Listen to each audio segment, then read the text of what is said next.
I want to talk to you about Chaim. Chaim is headed to Eretz Yisrael when? On Monday. On Monday. So I want to talk to the guys for a few minutes. You have the Guri brothers. I want to talk to you guys. I want to talk to everybody here for a few minutes. I have it going. So I'd like to talk for a few minutes. Something about that. It's on. Something I'd like to talk to the Chevra about what it takes to be successful in life. A specific nekuda that will help every single guy here be successful. I'd like to share a piece of my own journey, speak about Chaim Guri and what he brought here the last few months, and then we'll say it says L'shol. Maybe Chaim will speak for a few minutes, sing for the Chevra. Allow me to share as follows, Danny. I happen to appreciate that when people do something, I like people well prepared for things. If you know anything about Chasidus, Hachana is very important. Preparation. It's something I've always been into. If I run something, I like preparing and doing something well. That matters a lot to me. In sports, I'm into that. It bothers me when people don't have plans. What were you thinking in a speech? In anything you run, preparation's very, very important. We have a mitzvah that could be a daraisa. It's machlokes rishonim. There's a mitzvah called zimun. Zimun is before you bench, prepare. To be mizamein means to prepare. So a guy says, Chevra, nivarech, let's bench. I said, let's bench. Baruch shechalnu. You don't just do something, get ready to do it. Be in the zone, be in the mode. I happen to like softball a lot. It makes me nuts when a guy doesn't know how many outs there are. I promise you, it bothers me. I always know how many outs there are. Before the play, I know what base I'm throwing it to if it's hit to me. I watch guys play the game, and the guy gets the ball, and he's like firing it around. Before the play, it's second and third. Am I going home to hold the runner? Am I just getting the short out? I've decided before. Avi Block made one of the great plays in yeshiva history. He beforehand visualized the play. That's how he was able to do it. He said that to all of us.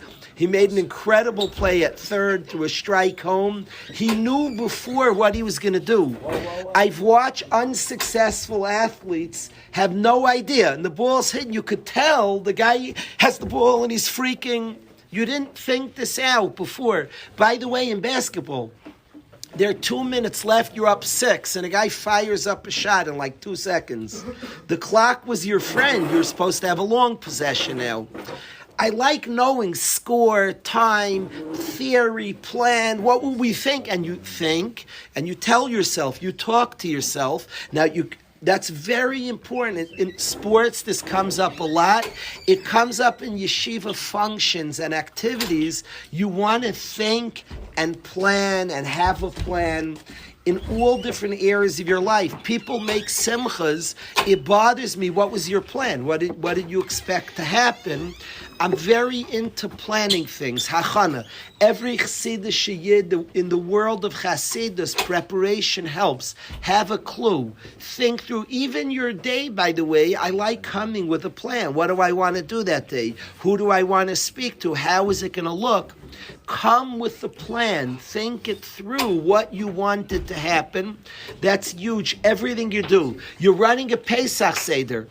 I think about what's it going to look like? How is this going to work? What's the best case scenario? You think it through when you come with a plan. Successful living requires you have a plan.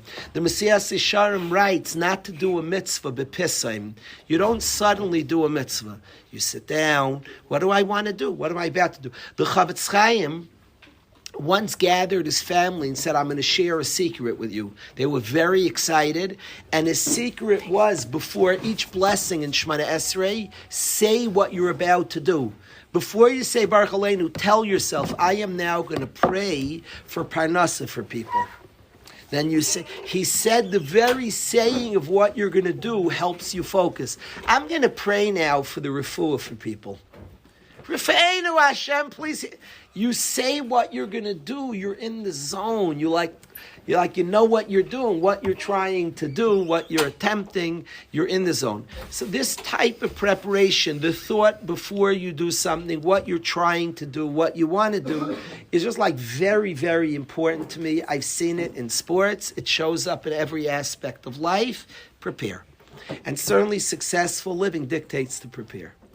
What's very, very important is adjusting when it's not the way you prepared it. Because all of life, Hashem throws curveballs, and it's not a schmooze against preparing. Step one is prepare. That actually helps you be present. When you're present, different things happen. And success in life is how good are you adjusting to what is. I want to say before I can, it's something I'm working on. I like things organized. I like a plan. I am starting to learn to let go. Let go. I'll give you an example. In the yeshiva before Kabbalah Shabbos, it's always loud. I like quiet. I like decorum. I like when things are calm, focused. It was always very loud before Kabbalah Shabbos. My instinct is, stop it, get it a certain way. Kalish, sit back. Appreciate what is. Adjust what is. Happens to be one of the nicest things in the yeshiva is before Kabbalah Shabbos, guys greeting each other. It's stunning. That was created by the guys. Make space for what is. You can plan the best Seder in the world, and then other things happen. And adjusting to what is a huge key to life. Adjusting, a guy could have a friend. I know a Yid had big plans, what he wanted to be, and he had a family member who was very sick, and his entire life's mission had to change. He had a family member who was sick, and everything he thought he was going to do had to change. Come in with a plan and learn to adjust. You have a Pesach Seder, you want to run, and one of your kids is very hyper, is very upset, and everything has to change. A Rebbe in yeshiva, I want him to have a plan of how the day is going to look. But then the guys want to do something different that day, to be present enough. If you're not present, by the way, in speaking, I promise, I went to a shiur this Shabbos afternoon, I was speaking to a huge crowd. And I had a prepared shiur, as one should. You prepare. And I thought what I want to say, it was a lot of people, Shabbos afternoon. I come to the shiur, and on the way, I just felt something different than I wanted to say. And I'm very into that. Be prepared, but then be present enough. That's not what I was feeling. And I just said a totally different speech because I was present to the situation. And the second thing of being successful is letting Hashem have a say and adjusting to what's in front of you. It's great you had a plan, but the success of your life is how much you can flow with what Hashem has in mind.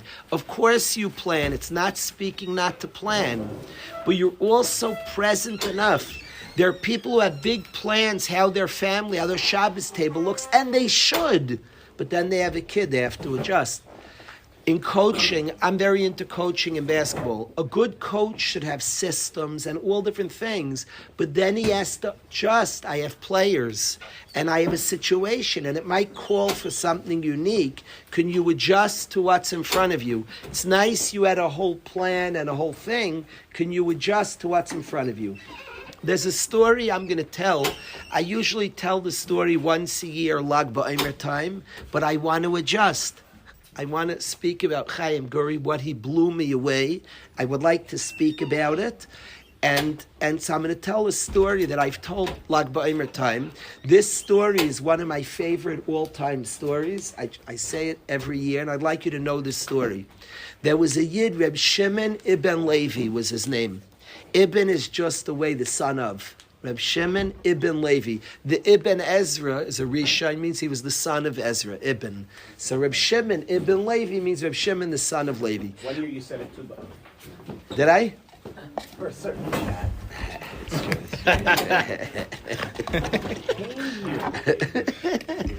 Just a little plug for Yartzat Yogi there. Baruch atah Adonai Eloheinu melech haolam v'shakol li'avodai. Amen.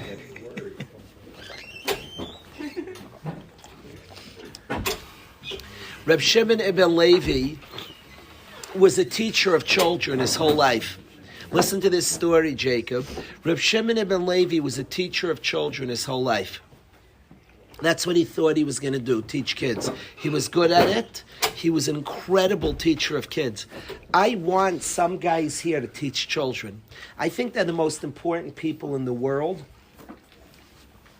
I've gone around the shir room here and asked, I have a first grade Rebbe who changed my life. Rabbi Moshe Mendel. He made a massive, one of the most impactful people in my life. He mattered to me. He cared about the things I cared about. We played football. He quartered for us and took it seriously. And he didn't joke. Today you have leagues, you have stuff. They didn't have that back then. He made serious games for us. I was very into sports. He took it very seriously. Till today, he's a Yid who's a big tzaddik, a Talmud Chacham. He's a Talmud of Revolva. Because he took seriously what I cared about, I took seriously what he cared about in first grade. I stayed close to him through elementary school. In 8th grade, I was deciding yeshivas. He asked me to go to Staten Island for Shabbos. I went there to the yeshiva. I felt very close to him and very cared for, because he cared the things we care. He's a beautiful person. He had a big impact. I want guys to be elementary rebbeim. I think they have an impact. Kids are very, very vulnerable. They're open to things. A positive Rebbe, you love a kid. You're into a kid, you charge him for life. The kid might not even actively remember, but the things of youth have massive impact. Could do a lot of damage. A kid's open. The kid's vulnerable. They don't know. They're not older. They're told something. It's you could tell kid from things, and it's kids trust. They're very open. You could do a lot of damage by being dishonest and not caring, and you could say a negative comment and it sticks. Kid for years could think things. You remember it years later, it stung, and you tell a positive compliment. The kid could walk around for life. It's powerful, the impact of the young grade. There's a very famous guy. I'm not saying this exact, and I'm honest, I don't remember the exact. There's a famous guy who did an experiment. He's a famous writer. He did an experiment, and he says that the hockey players in Canada, the best players in hockey in NHL, he studied it, they're born in the same 3 months. And mathematically, it's impossible. If you'd say 80%, 90 are born in the same 3 months, it was an oddity, a statistical oddity, that all of the great hockey players in NHL, Canadians, were in the same 3 months. He was very bothered by this statistical, it's called an anomaly. Somebody look up the word anomaly. Don't say word of the day, don't. It's the word of the day, absolutely. An anomaly. Say the word. Yisrael, say the word. Anomaly. What does it mean? What's an anomaly? Something that It deviates what's perceived as normal. They use words that you need words for the words. It deviates what's normal, means that it veers from the norm. It was an anomaly, this weird statistic, that for some reason the NHL hockey players, Jacob, were born in the same 3 months, to a statistic that made no sense. You've ever heard this study, Jacob? So this guy, Malcolm Gladwell, this is the guy's name, he was curious about this. What he ended up concluding is that in hockey there was some league when the guys were 9, 10, and 11. And those three, if you were born in those months, you were the older guy in the league. Now, at 9 years old, the difference between the best and the worst is not a lot. When a kid's a little older, so he's just better, because 3 months makes a lot bigger difference than 3 months later. So he says in the league, these were the oldest guys in the league. And at young ages, my wife on her own is very into my kids. 3 of my kids had a choice. We could have made them the youngest in the class or the oldest in the class. Without knowing Malcolm Gladwell's study, my wife was very strong. She wants them the oldest, not the youngest. 3 of my kids were the oldest in their class. She said at young ages, a few months makes a big difference. If you're the youngest, you're the weakest at stuff. If you're the oldest, you're the best. She said it will give them confidence for life. Malcolm Gladwell said that those months they were the oldest in the league, and at 9 years old they were the strongest. That helped. They're more likely to make the NHL. Incredible study, and he just showed. He did this study, and he showed that confidence. So the amount somebody could do when kids are young, just that they were more confident at 9-year-old, helped them make the NHL. The bottom line is that I want some guys from here. Now you have to be a big tzaddik, because people, even who want to go to education, want high school because it's like the kids remember, and there's high school has a coolness to it. You could be closer to the guys, you have a relationship. The younger grades, kids often forget, but the power of a younger Rebbe is huge. I hope some guys from here do it. And I think you could do something in a community that's nuts. You're a third, fourth, fifth, sixth, seventh. I think it's glorious. I beg every guy here, whether you teach younger grades or not, if you have a Rebbe who impacted you in third grade, I beg you to call him and thank him. Give him a bracha at your chasna.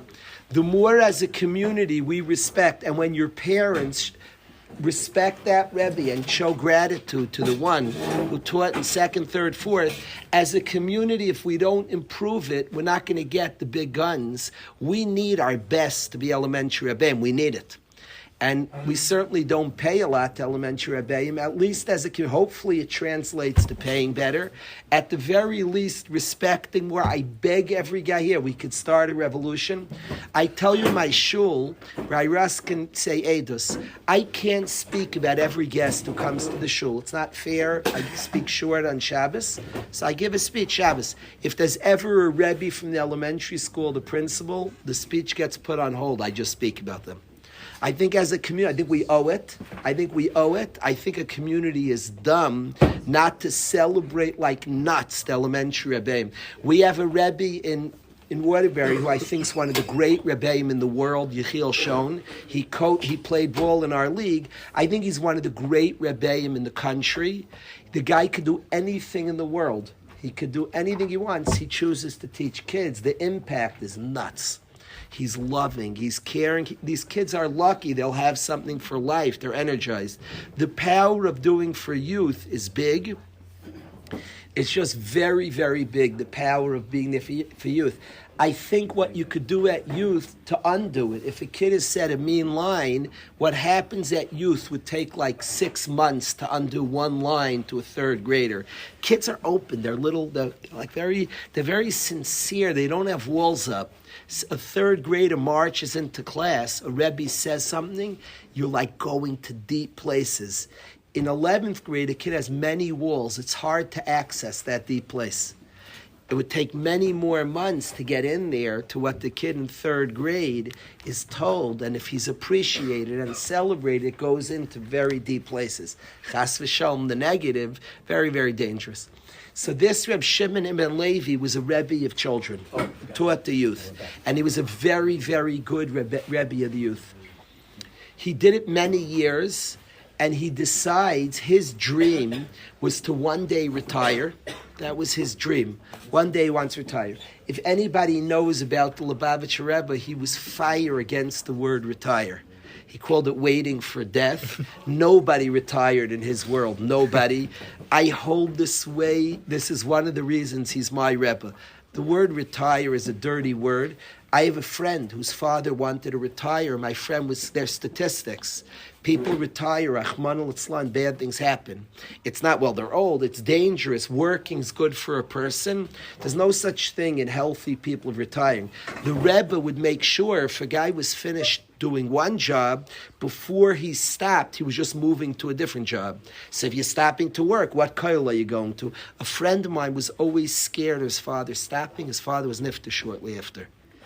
My friend was scared. There's no healthy, like, if you're stopping one thing, your next thing, move to koil, great, you don't have to work, but you prepare. There's no vegetating, waiting for the Malach HaMavis. That's not a very good idea, waiting for the angel of death. A person is busy. Adam la'amal yulad. We were created to work. A person is busy. Reb Shimon and Levi taught kids, And his dream, I shouldn't use the word retire. He did not want to sit in a hammock waiting for the Malach HaMavos. He actually wanted to learn Torah he loved Reb Shimon Bar Yochai. Reb Shimon ibn Levi loved the Tana. He was an Achron. He loved the Tana, Reb Shimon Bar Yochai. He was very into Zayar, and he loved Kabbalah. And his dream was to move to the kever, near the kever. Where's Reb Shimon Bar Yochai buried? Meron. Bless your soul, Ezzy. He wanted to move to Meron and study Torah Sanister near Reb Shimon Bar Yochai's kever. That was the dream of his life. So I won't call it Eli retiring because a Yid doesn't retire. Not a Talmud of the Rebbe. He was going to switch professions to go from being a Rebbe of children, Yassel, to go learn Torah Sanister in Meron. This was the dream, Abi, of his life. He dreamt of this Yair. This was like...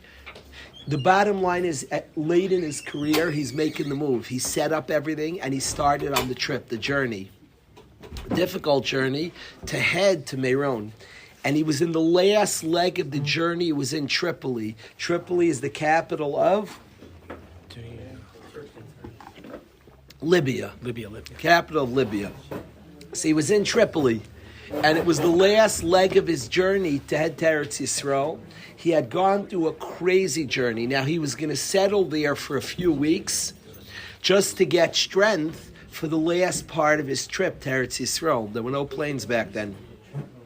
He's in Libya, and when he was there, they had no teacher of the children. So he said, hey, I could do this, and he taught the kids, and they lost their mind from him. He was the best Rebbe they ever had in Libya.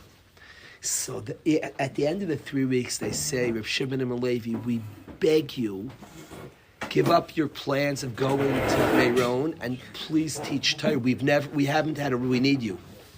And he had the great moral dilemma. Jacob, he had the great moral dilemma of his life. Why did he leave his hometown to go to Meron? He did not come to teach Torah in Tripoli. However, in Tripoli, they need him. And he was doing a great job, and he had the great challenge of his life. Now, anybody who knows Chasidus, there's a story with the Baal Shem. The Baal Shem had a guy who traveled, who wanted to go to Mezebich to be with the Baal Shem for the Aser Simei Tshuva. And the guy traveled a crazy journey to get to the Baal Shem. And in the Shabbos before, he was in a town, the Shabbos before Rosh Hashanah, and he was the 10th man in the minyan in a town near Mezebich. At the end of Shabbos, they begged him to stay for Rosh Hashanah. We have no minyan without you. And the Yid had the great moral dilemma. I traveled great distances to go to Mezebich, not to be the 10th man in this minyan. And he struggled, and he said, I'm sorry, I didn't come here. I didn't travel this distance to be there. And he continued on to the Baal Shem, and the Baal Shem ignored him for 10 days. Before he left, he went to the Baal Shem, and he said, I came to be with you. The Baal Shem said, Hashem created you to be the 10th man in that minyan. Now, the story doesn't mean, that's a difficult story, but to me, the question of many of our lives, all of us have versions. I promise you, it's the story of all our lives. We all have a certain plan, and then we're asked to be the 10th man. We all have that. You run into the Beis Medrash, you're running somewhere. 9 men, we need you. All our lives, Yisrael, we all had that kid. We had a certain plan of our family, and then a kid shows up. We have certain dreams, and then it's the story of all our lives. And Reb Shimon ibn Levi was big enough person that he spent the rest of his life teaching Torah in Tripoli. He never went to Meron. And he was nifter in Tripoli and buried in Tripoli. Now, all of Klal Yisrael sings a eulogy for Reb Shimon Bar Yochai. What's the eulogy? Some Yidden sing it every Friday night. What's Bar Yochai Nimshach? That song that we sing, you know who composed that eulogy? Reb Shimon ibn Levi. Which I love it. His dream was to connect to his Rebbe Reb Shimon Bar Yochai, and he wasn't Zoichet to because he understood to follow Hashem's plan, to be present. It's very nice you plan, but be present. Be present. Plan and be present. Be present. And he adjusted. Amazing, Donnie. It takes a lot of fortitude. I know you wanted it a certain way, but adjusted. I saw Donnie play in the fourth quarter. I saw Reb Shimon ibn Levi. Midas don't get turned on and off, Donnie. They don't. All of life is we think it's going to be a certain way and Hashem had a different plan. It's not against the preparation. And prepare again. And the preparation is not contradiction. I'm not saying two sides of the coin. I actually think people who plan are better at this. I think just be present. So the Avodah before was to think it through. That's what a present person does. But then you could adjust because you're present. Be present, be present. Rav Shimon ibn Levi had such a great plan, but he didn't shut down. Something like spoke to him, and they're like, we need you here. Instead of saying, no, I decide. That was yesterday you decided. Be present today. I know you decided yesterday. I traveled this far to get to Mezebich. Yeah, but they need a minion here now. Successful people adjust to now. They prepare, of course they prepare, and he did the whole journey to get to Mezebich, but now he's needed here to make the minyan. And Rosh Hashanah Levi spent the rest of his life in Tripoli. Chaim Guri has blown me away. Since I've known him, he is an incredible human being who's taught me a lot in his teaching. I speak about the revolution of self-awareness, of das atzmacha, of being emotional nuance for others. What I've seen in these months, Chaim's plan was to be in Eretz Yisrael. And all different circumstances brought him to America and to other places to be present. As it's very, anybody, most of the guys here don't have families yet. It's very difficult. You'll see one day, I remember when we lived in Eretz Yisrael, my wife and I, Bein Azmanims were hard. You had no set place. You were in Gullus, you were traveling. And I loved my parents, my in-laws, but it was hard to make a schedule, to have a certain type of day. It's overwhelming. You're on the road. Chaim has done something incredible for months and been an impact. When he could be here, he was here. When he could be in Farakwe and in Muncie. Chaim, in this Gullus, what he's done, he helped for 2-3 weeks. When guys came back for the war, he made a yeshiva in Muncie. He came here for a month and a half and learned with guys here. Was in 5 towns and took care of his family there. Just what the adjustment. Our story as a people, we've been in Gullus for thousands of years. And the story of the people is we didn't know where we were going to be and adjusted. I spoke to one of our friends, Chaim, last night. You'll all see when you're older, so you sense that you're settled down. There's a certain sense that I have my job, I have my wife, I have my community, and you build a sense of security that I know the next many years. It's a pretend, but a human being, we don't know anything, but we build a pretend of a security. When your first year, second year, the early part of marriage, where am I living? I don't know. Like a guy in Kyle, what's going to be? I don't know. And there's something so pure and beautiful that I'm just really going to follow Hashem. I don't know, and I'm willing to not know. Guys your age love knowing.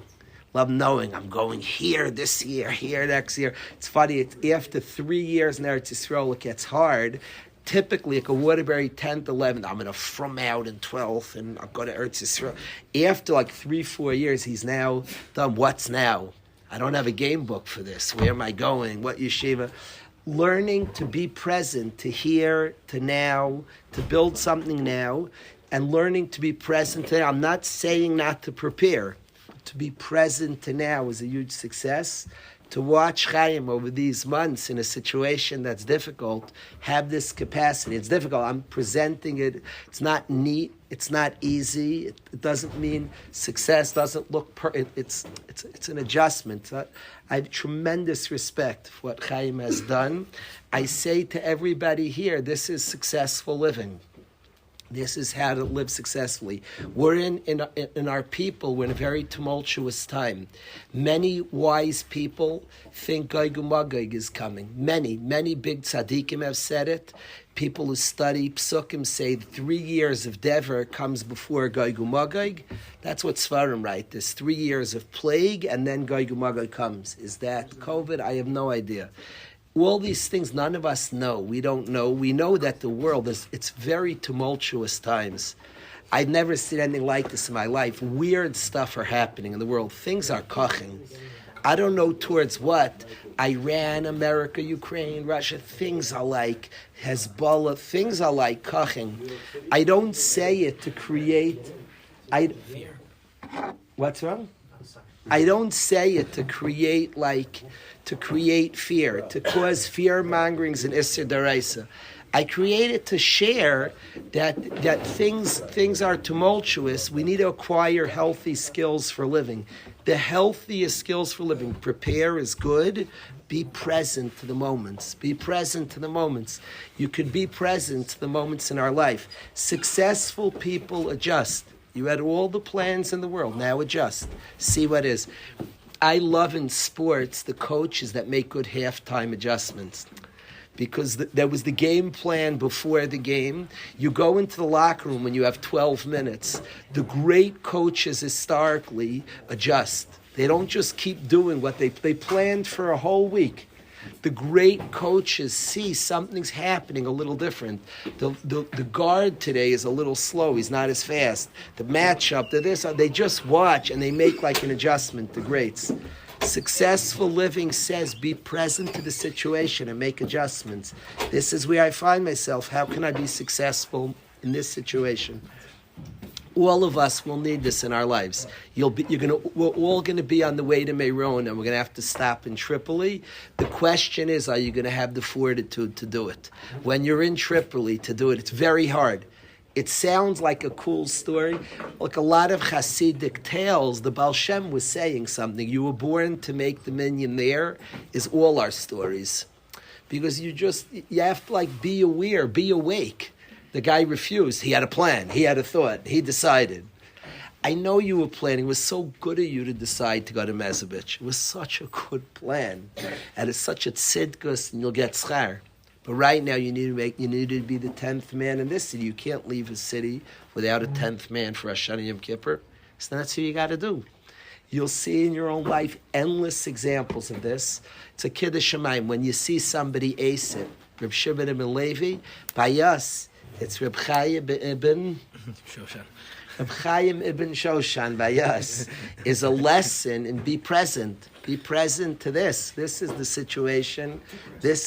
Be present to the situation. So you had big plans, and Chaim could have pushed, and now he's going back to Eretz Yisrael. I'm so happy that the plan of living in Eretz Yisrael, going to Eretz Yisrael, that it's actualizing. It's the coolest thing, and the plan is great, and he should have tremendous siyata d'shmaya in Eretz Yisrael.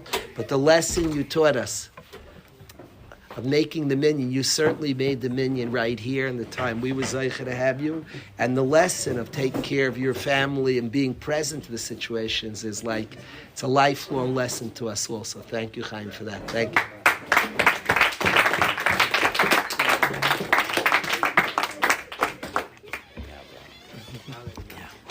Everybody will see this in their lives. Please trust me. Please trust me.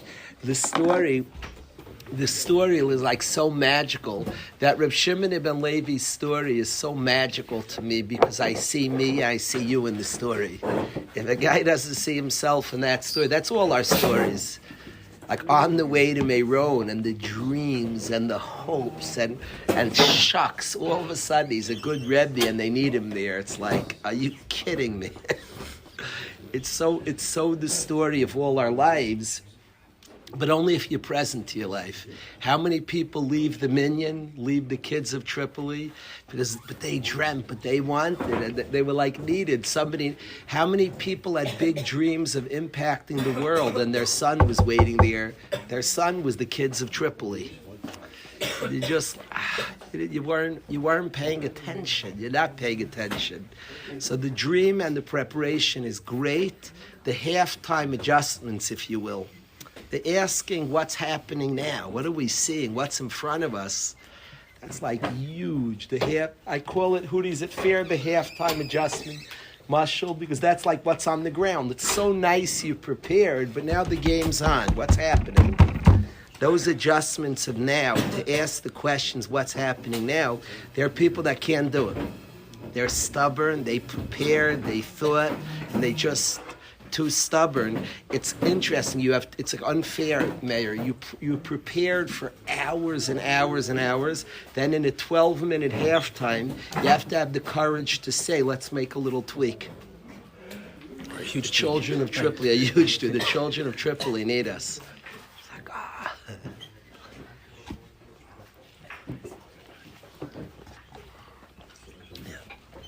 Can I say something? Could you say something, Chaim, please? Thank you for asking me to speak. No, I'm kidding.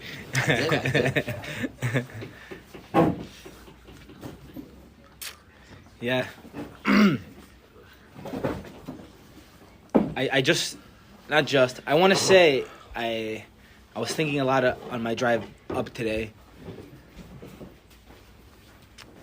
Sometimes when I think about things, I think about how I'm going to speak about it, but I never usually talk about it. Like, I'm thinking about what I'll speak about, but I don't actually speak about it. It's like a way of, like, concretizing my thoughts. But, I first want to say that coming here after a very, very difficult journey, coming here, and I cried a couple of times to Rabbi Kalish on the phone. It's been a very, very painful and powerful and incredible journey the past couple of months for me. And I think that it's very special to be around people. I'm a different age but I just feel like I'm part of this, this grade, this class, this year in yeshiva, to be around people that respect you, talk to you, love you. It's something that's very, very, making friends, like friends that I never thought I would make. Like, it's just like it's a very, very heartwarming and powerful and very meaningful experience. And it's very sad for me to go. I'm like filled with excitement and joy, and I'm very sad at the same time. And what I was thinking about, and what I'm thinking about right now is that this yeshiva for me has been a place that I go to Tripoli, I get beaten up in Tripoli, and then I come back home. I go somewhere, I do whatever this mission that God puts me on. I get beaten up, and I do a good job, but I get beaten up, and I come back home to bandage myself back up, to put all the pieces back up together. I know that for me, coming here, being around Rabbi Kalish, Rabbi Russ, Ravezi, my brother, my new brothers, and this yeshiva is something that I can always come back all bruised up and beaten up, and I just get taken with a big hug. I get bandaged up. I get given all the medicine. I just get revived back to life. It's a very, very, beautiful. And I finished 12th grade many, many years ago. Was that many years ago? I don't even know. Maybe 7, 8 years ago. I don't even know. But I come back often. And I come back here, and it's just like thinking of the halukah, mechabish, like a harofilish where leave. That idea that I just come here and I come back all broken, and I have this yeshiva to pick me back up. I come back all broken again, and the yeshiva comes back and picks me up, and I get sent off to the next place. It's been like that many times, and most times I came back, I was not expecting to come back, and I come back all battered up. The yeshiva takes care of me.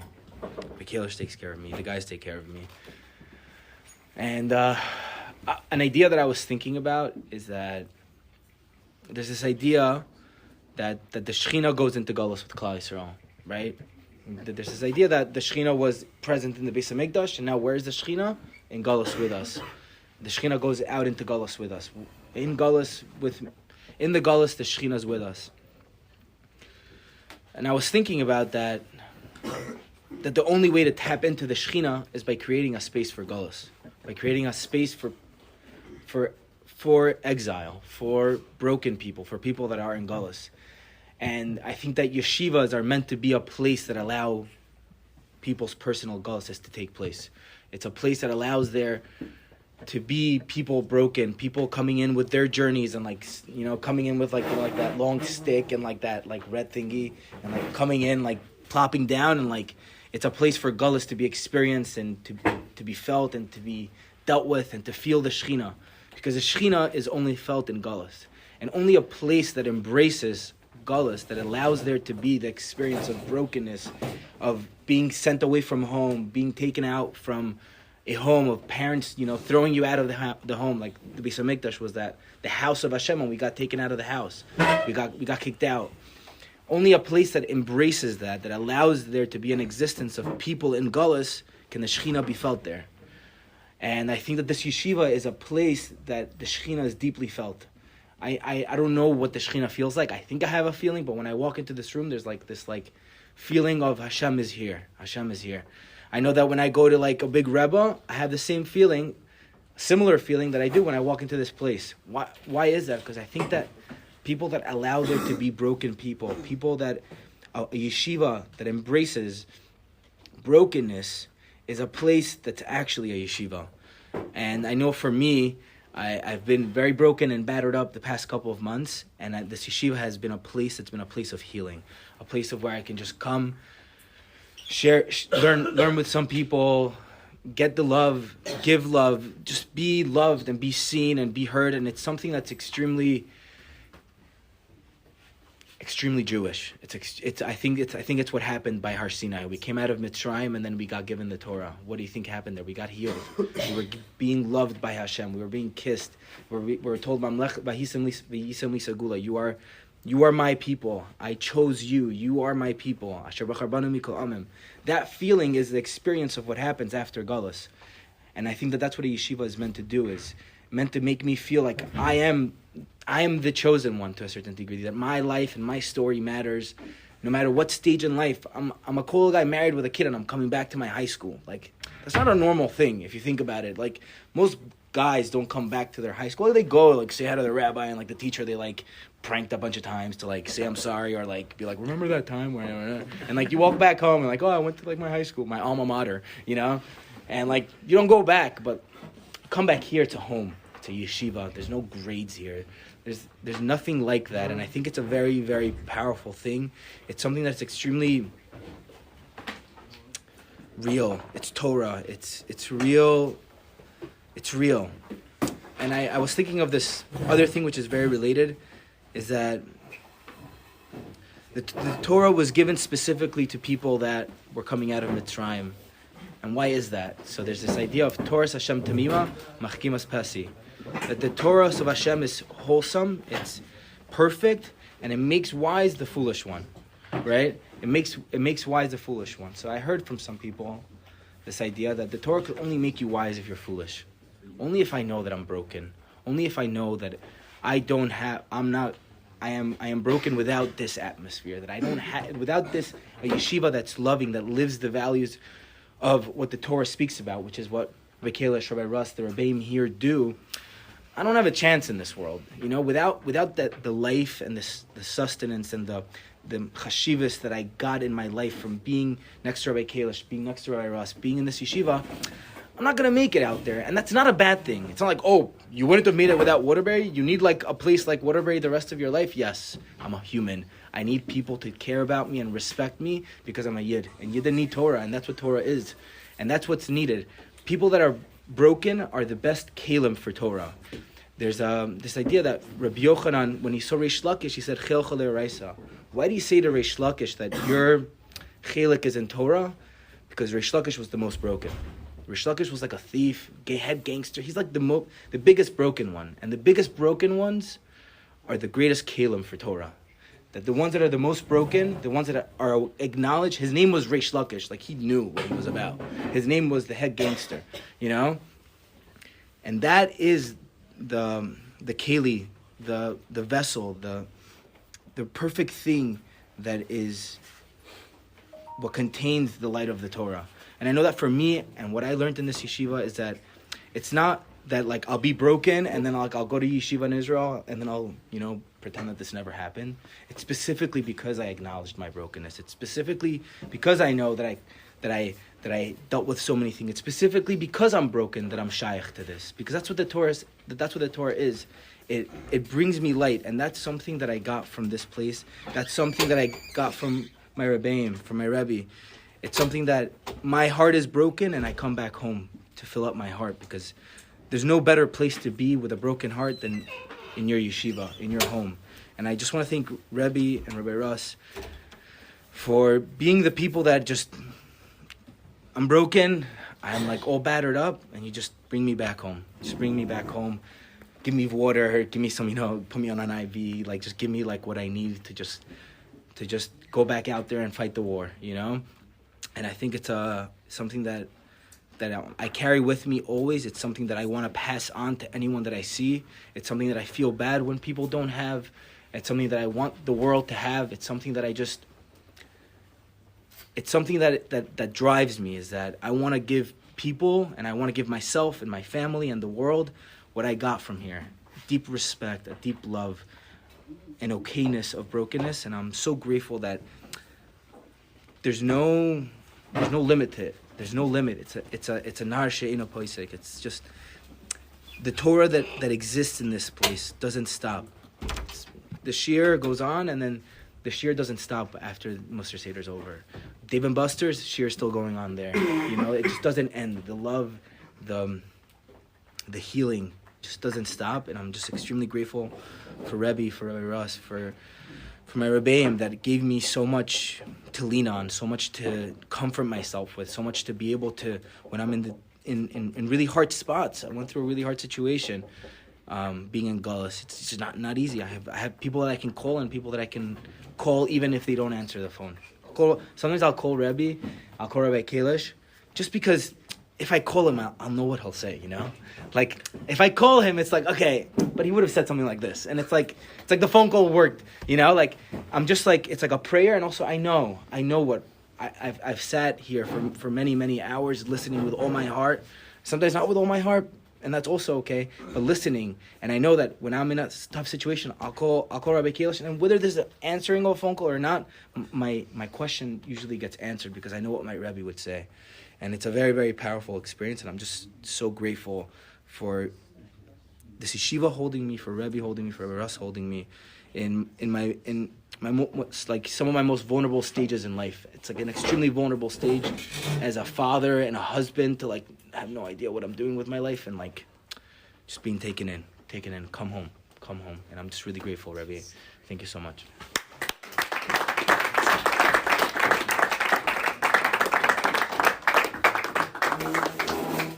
I have this feeling the Chebra wants to hear Chaim and Shlomo together before.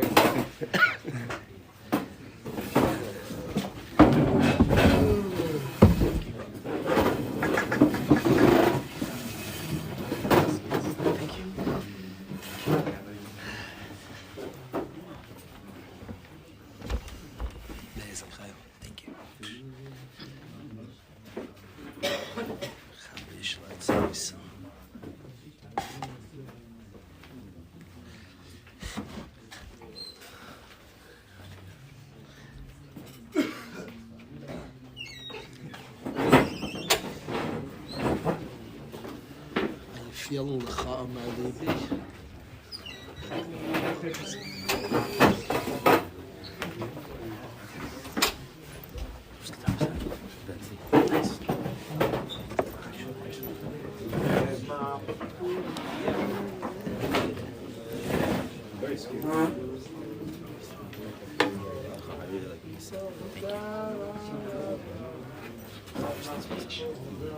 That's what I spoke when I played that in Israel. Yeah? Yeah, it's funny.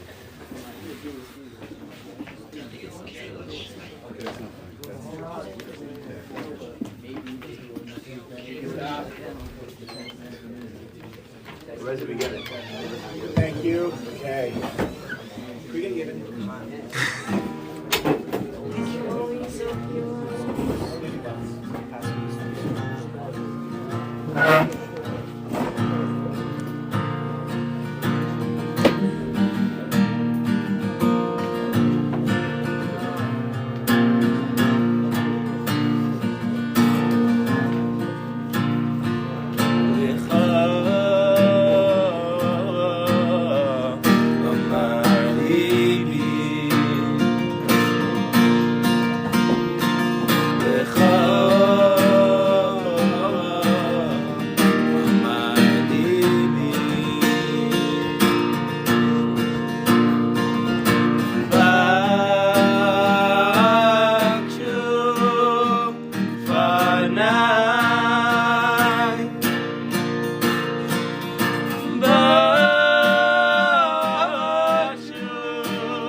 Amazing, Sean.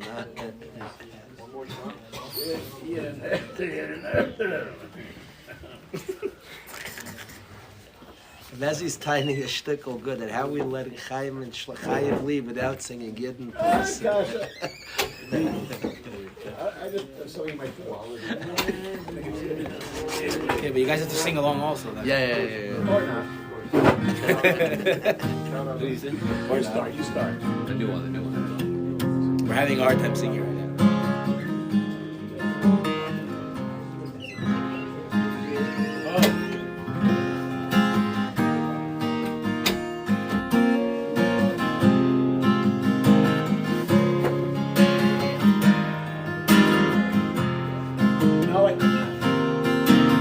Peel off the clippers and see the paninius. Every it has a neshama. Peel off the clippers and see the paninius. Every it has a neshama. Peel off the clippers and see the paninius. Every it has a neshama. Peel off the clippers and see the paninius.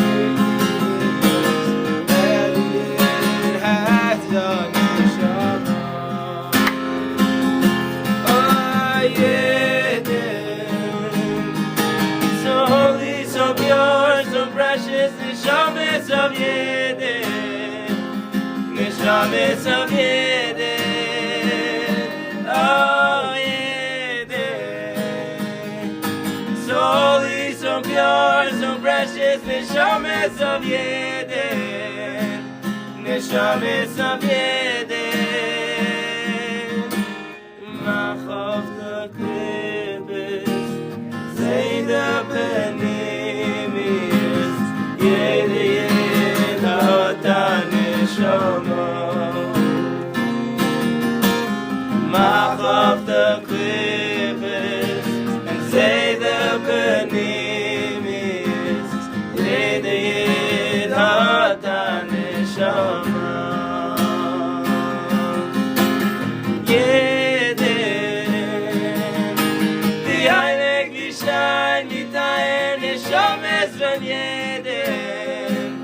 Neshames van Yeden, ah Yeden. Die Heilig wie Schein mit dein Neshames van Yeden, Neshames van Yeden, Amor Yeden,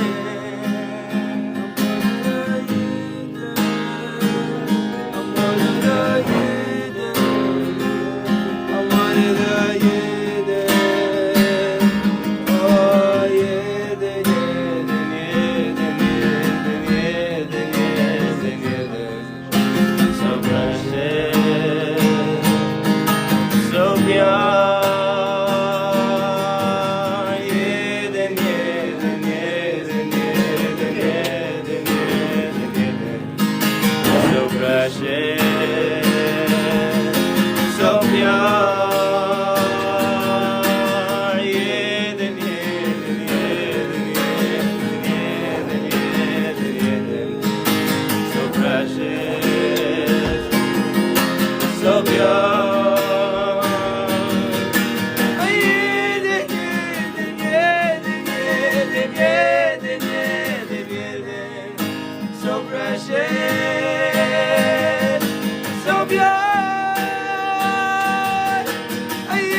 Neshames of Yedin.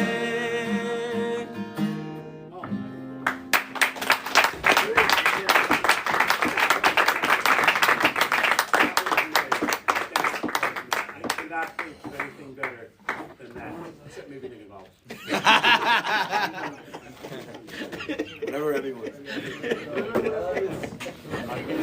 Another one. I say, yeah.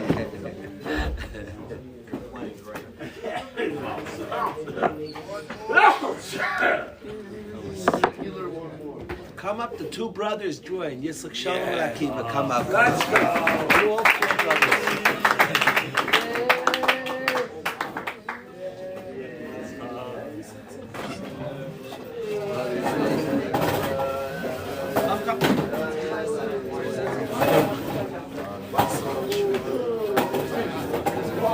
What? You put them all four together? You know niggas wants? He knows niggas.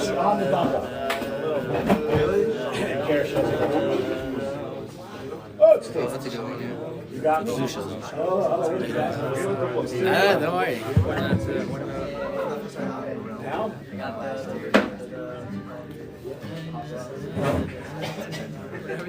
can't. Should we do? I mean, you can pick up the. Yeah, do whatever you want to sing. No, we don't have to. We were born into this. You can sing anything. What are you gonna do? Which one's something? No matter what. What can you play?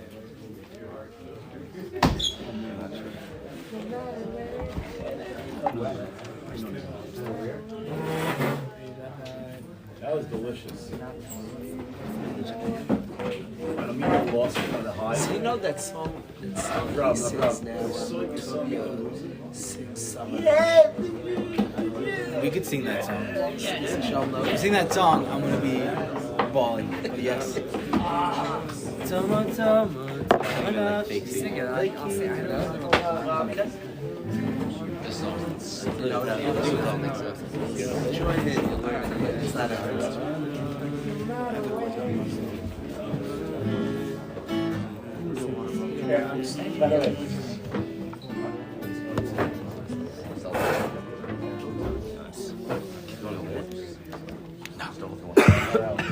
I'm very scared. I'll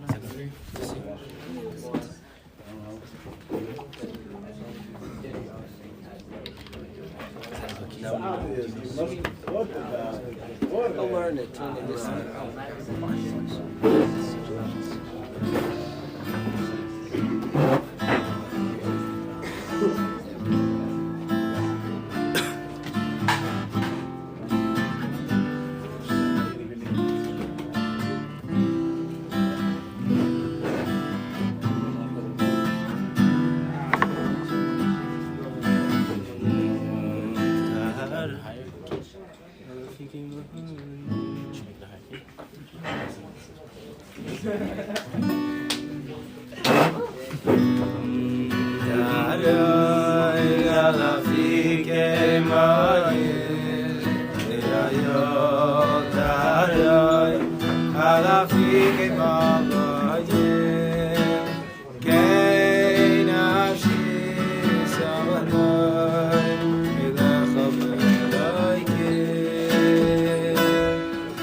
Elokim Mikel Elchai Ay ay Masai Masai Masai Avoy Ne'omer B'nei Elokim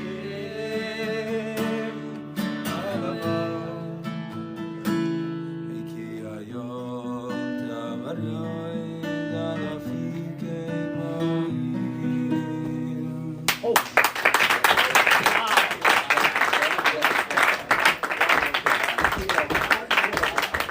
There'll be a minion for Mincha next door, then second Seder, then for supper, then David Buster. Never hearing anything about it again. Never.